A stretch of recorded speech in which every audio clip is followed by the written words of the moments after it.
and welcome to the news on NTA International. I am Frama Panyi. Taiwo Ozoma is interpreting for the hearing impaired. But first, let's see the headlines. Zimbabwe's Emmerson Mnangagwa sworn in for another term as president, just as Gabon coup leader also takes oath of office. Vladimir Putin on the verge of closing for grains export to 6 African countries. Plus, President Bola Tinubu meets security chiefs.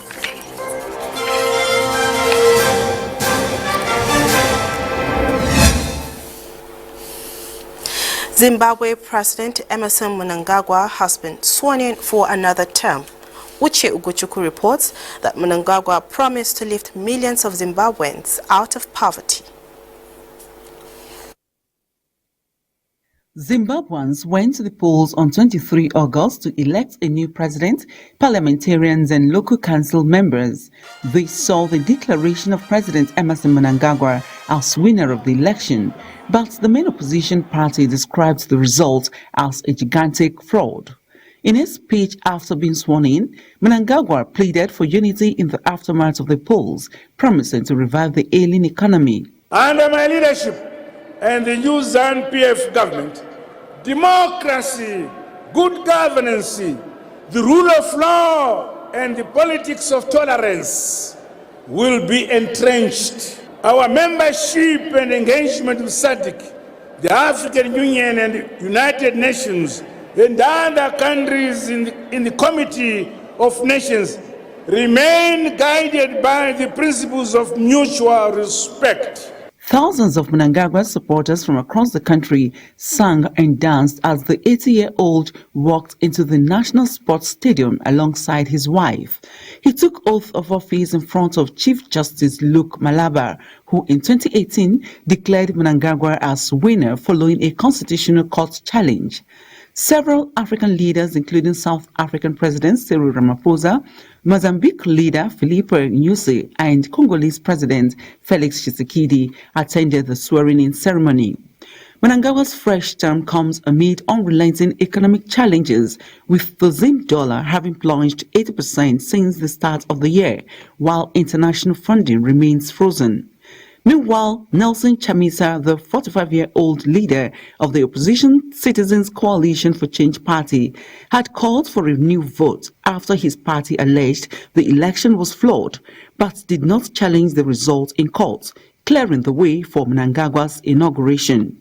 Uche Ugochukwu, NTA News. General Brice Oligui Nguema has taken oath of office as Gabon's transitional president with a promise to preserve democracy in the country.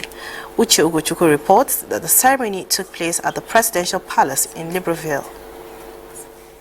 De préserver les acquis de la démocratie, l'indépendance de la patrie.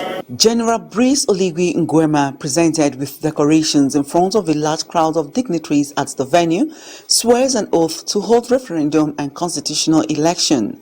General Nguema was the head of the elite Republican Guard who led officers in a military coup against President Ali Bongo Ondimba, moments after he was proclaimed winner in last month's presidential election.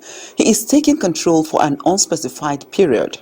The coup, which ended the Bongo family's 55-year dynasty, drew cheering crowds onto the streets of the capital, Libreville, but condemnation from abroad. Leaders of the Central African Regional Bloc last week urged partners led by the United Nations and the African Union to support a rapid return to constitutional order. 5 other countries in Africa, Mali, Guinea, Sudan, Burkina Faso and Niger, have undergone coups in the last 3 years. Their new rulers have resisted demands for a short timetable for returning to barracks. Uche Ugochukwu, NTA News. And Africa's first climate summit has opened in Nairobi, Kenya, with President William Ruto urging thousands of delegates to see the climate crisis as a unique opportunity for the continent to attract billions of dollars investment. Again, Uche Ugochukwu has the report. The inaugural Africa Climate Summit in Nairobi was organized by the African Union ahead of a diplomatic meeting leading to the November COP28 Climate Summit in United Arab Emirates, which will likely be dominated by clashing visions for the world's energy future. The three-day event is aimed at bringing together leaders from 54 nation continents to define a shared vision of Africa's green development, an ambitious aim in a politically and economically diverse region whose communities are among the most vulnerable to climate change. Friends, this summit is a moment to imagine a bold and radically affirmative African future. We are here to envision a continent that links markets and connects resources with demand, unlocking massive economies of scale, a continent that offers an economic backbone for a decarbonized world, a continent that thrives and shapes climate-proof future for all. Kenyan President William Ruto stressed during his opening speech that Africa has the potential to be entirely energy self-sufficient through renewable resources, noting that Kenya itself aimed to be 100% renewable by 2030. He urged the international community to help unblock financing for the continent of 1.4 billion people and ease the mounting debt burden on African countries. Meanwhile, head of the summit, Joseph Nganga, said the conference would demonstrate that Africa is not just a victim but a dynamic continent with solutions for the world. Security was tightened and roads closed around the summit venue in central Nairobi, where the government says 30,000 people have registered to attend the event. Uche Ugochukwu, NTA News. And with me to discuss the summit is the Minister of State for Environment, Dr. Isaac Adewole. Glad to have you join us. Thank you very much. Okay. Now, for the first time, Africa is presenting a common front towards tackling climate change on the continent. Can you talk to us how beneficial this will be, especially in turning the challenge to opportunity? Well, for the first time, like you have mentioned, in 30 years since the discourse on climate change started, Africa is coming together as one voice. And I think this is very important because when we look at the issues of climate change, it is both global and continental, and solutions to climate change cannot come from countries working in silos.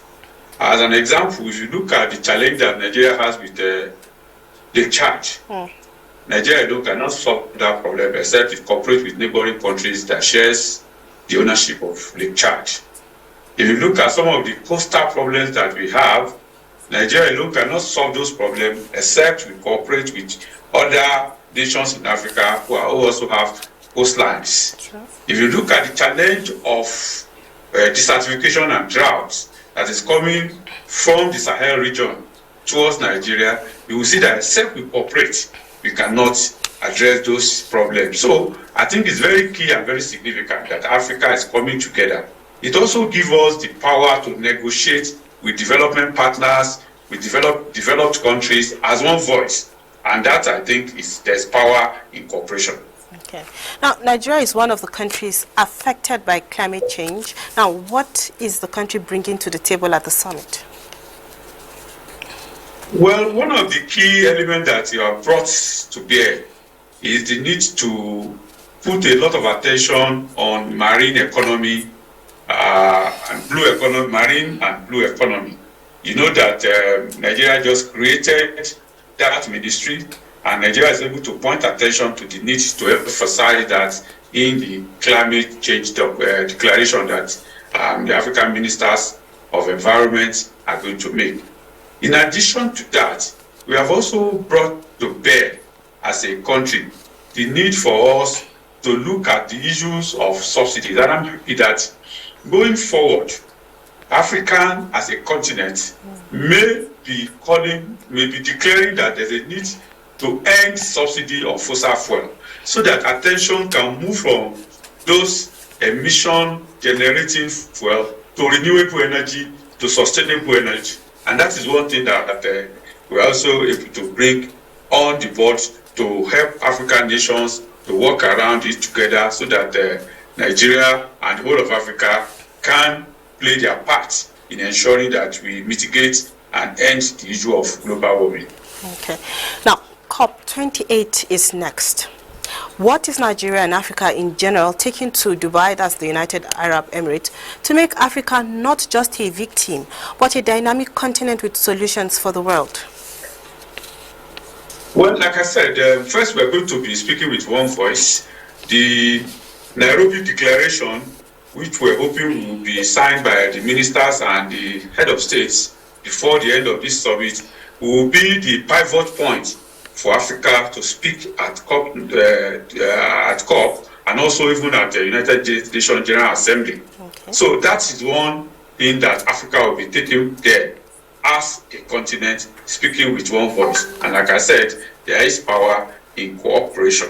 Okay. For Nigeria, and in partnership with other African countries, we're also going into COP with the mindset that Africa does not need handouts. Africa does not need to be treated as beggar continent. We need to be treated as partners, because the climate change problem that the world has, the solution is in Africa. It is only Africa that can offer the solution for the climate change. Therefore, we're partners. We're not beggars, and we're not to be treated or be given handouts. We're also going to be going into COP with the mindset of asking for more support in terms of capacity building, in terms of developing local abilities and local technologies, so that we can also own our development. Those are the kind of things that Africa will take into COP. Now, it's been an absolute pleasure speaking with you, Dr. Isaac Adewole. Thank you so much for sharing your thoughts with us.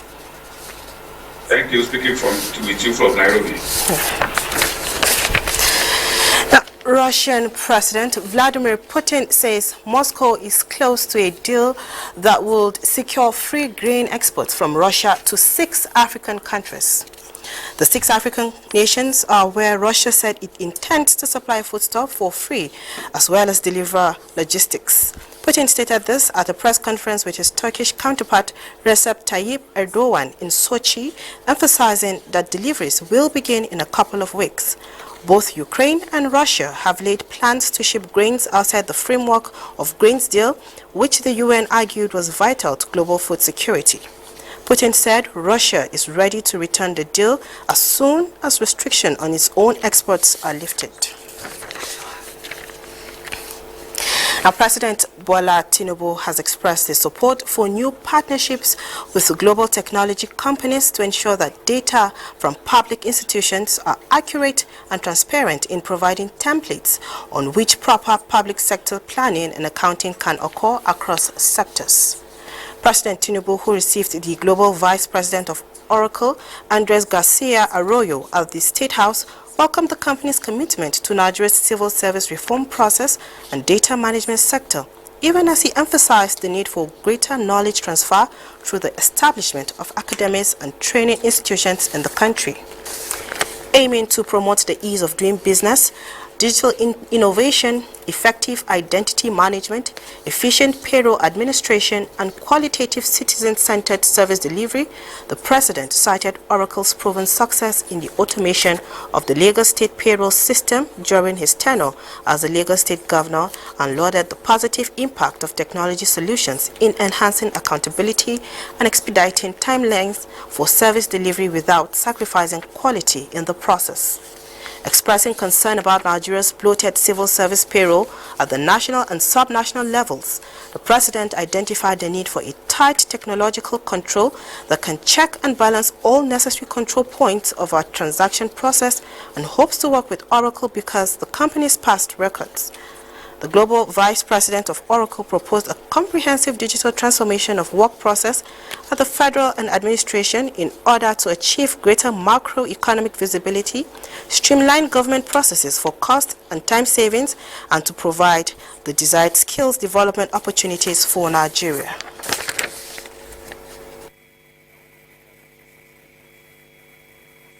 Our Nowadays, there are a lot of examples about how applying the technology could help to the governments. But to go to common sense and to go to some specific examples, okay, we have seen, like, for example, nowadays we are capable to release accurate data, okay, to really review which are the budgets, okay?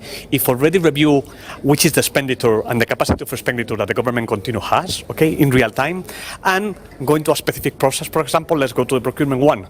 So if we could be able to have the visibility about what is procuring the different entities, okay, we would be able to streamline and to save costs. So these are real examples, okay, applicable examples that could bring a lot of value and benefits, okay, to the Nigerian governments. We take a short break now. We'll be back with more stories. Stay tuned. Thanks for staying with us. President Bola Tinubu this Monday met with defense ministers and the service chiefs.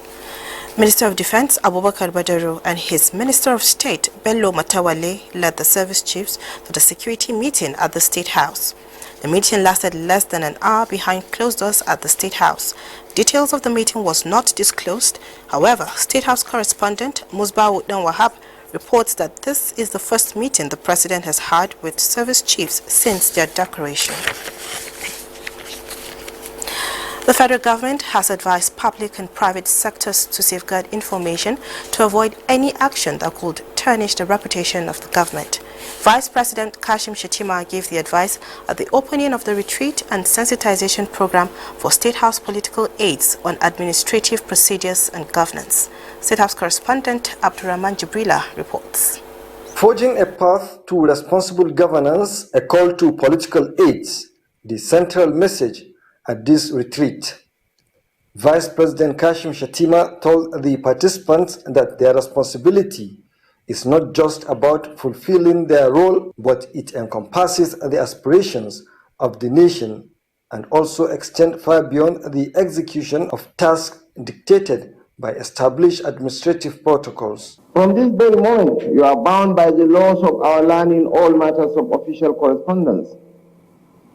These laws outline the consequences for both intentional and unintended mishandling of the information entrusted to your care. Should you falter in this duty, the consequences will ripple far beyond the intricate fabric of governance. They could erode public trust, jeopardize national security, and undermine the very integrity of our administration. Stakeholders at the retreat also reminded the participants on the protocol that govern decision-making, resource allocation, and policy implementation. Safekeeping of sensitive information related to national security, policy strategies, and matters of paramount national significance were also discussed. Not only that, we are here to also look at relationship with other tiers of government, National Assembly, as well as the judiciary. It is important, we will soon discover in the course of our lecture, the interrelationship between the executive, the legislature, and the judiciary. It may sound seamless, but the reality is that one is like a watchdog on the other. The retreat also encourages the participants to avoid rivalry and develop a unique perspective for the development of civil service at the State House. From the Nigerian Army Resource Center, Abuja, Abdurrahman Jibrila, NTA News. To Judiciary Matters now. The Presidential Election Petition Court is set to deliver its verdict on the 3 consolidated petitions challenging the declaration and return of President Bola Ahmed Tinubu as the winner of February 25, 2023 presidential election. The Chief Registrar of the Court of Appeal, Umar Mohammed Bangari, confirmed the date in Abuja. Bangari, whose court is accommodating the tribunal, said that everything has been put in place to ensure hitch-free delivery of the verdicts in the 3 petitions. The 3 consolidated petitions are the ones filed by the presidential candidate of the People's Democratic Party, PDP, Abubakar Atiku, and his counterpart in the Labour Party, Peter Obi, as well as that of the Allied People's Movement, APM. And Commercial Federal Road Safety Corps, Dauda Alibiu, has called on fleet and commercial vehicle operators as well as private vehicle owners to avoid driving against stipulated speed limits on all roads. In a statement signed by BC Kazim, Assistant Commercial Corps Public Education Officer, the call is to eradicate all incidences of mishaps resulting from speed violations on the highway with reference to the fatal crash that occurred in Line 3 Obajana Cement Factory on the Obajana-Lokoja Expressway in Kogi over the weekend, where 12 people lost their lives. And up next, sports update. Up next, Tuesday's weather prospects for Nigeria and other parts of the world.